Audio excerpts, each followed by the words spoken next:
Cette fois-ci, j'ai choisi comme sujet des gouttes d'eau sur une toile d'araignée.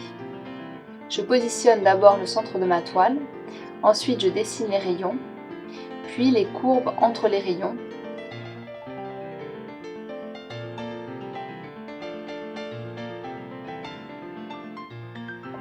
J'utilise pour mon dessin un crayon de H, un crayon sec, pour ne pas salir le papier.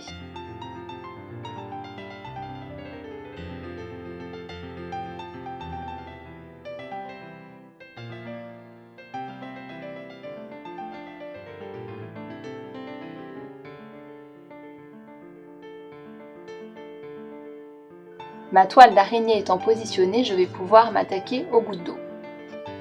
Je trace les grosses gouttes à l'aide d'une règle spéciale et ensuite les petites, je les place à la main.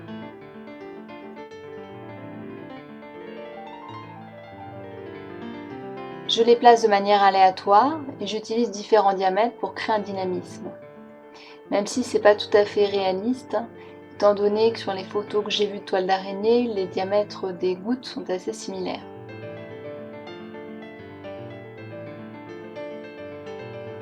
Le dessin est fini, je commence donc l'application du liquide à masquer. J'utilise une plume en verre qui me permet d'aller dans le détail et en même temps de ne pas avoir besoin de retremper mon outil à chaque fois dans le liquide. Donc je vous épargne l'application du liquide à masquer dans chaque goutte et je passe directement à l'humidification du papier. Je dépose les premières touches de jaune transparent.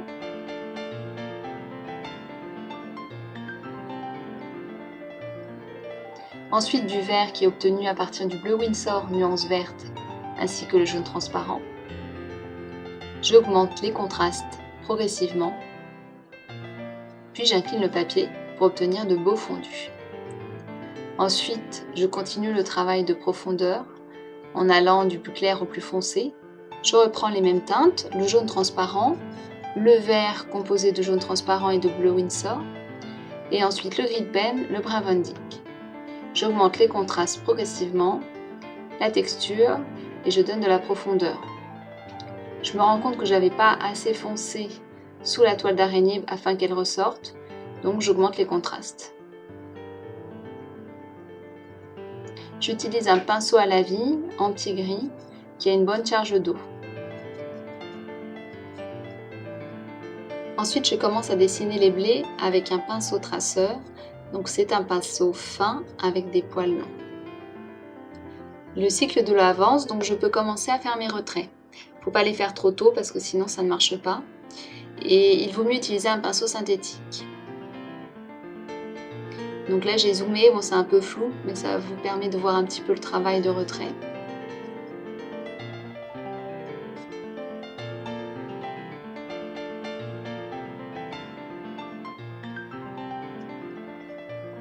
Je dessine d'autres blés avec le brun Van Dyck dans le fond.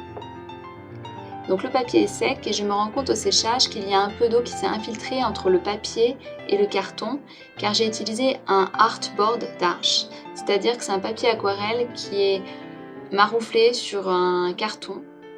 Pour atténuer cet effet que je n'ai pas désiré, je refais du retrait à sec. Une fois ces petites retouches effectuées, j'enlève le drawing gum en frottant avec les doigts. J'utilise maintenant un cutter pour relier mes gouttes, pour donner un effet qui est assez fin et texturé.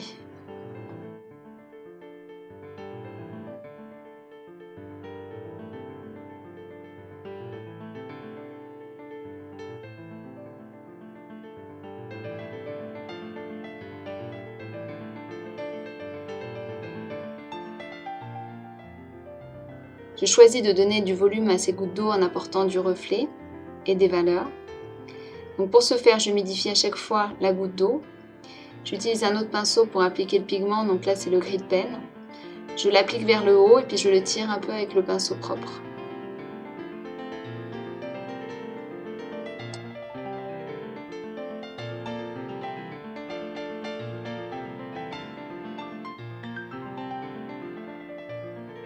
Je dessine maintenant des blés sur le côté gauche du tableau pour remplir un peu l'espace vide que j'avais laissé. J'utilise un traceur, ce qui me permet d'avoir une touche assez fine, et je travaille par petits traits successifs. Je rajoute des reflets dans certaines gouttes d'eau.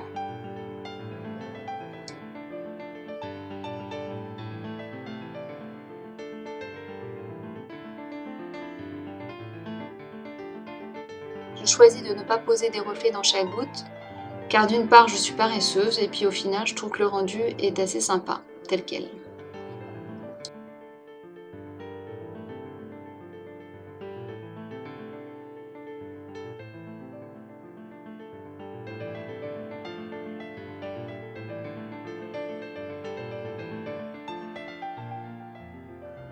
Voici mes dernières touches et j'arrive à la fin de mon tableau.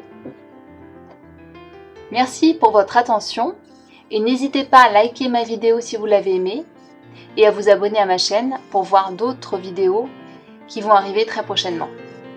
Merci, au revoir.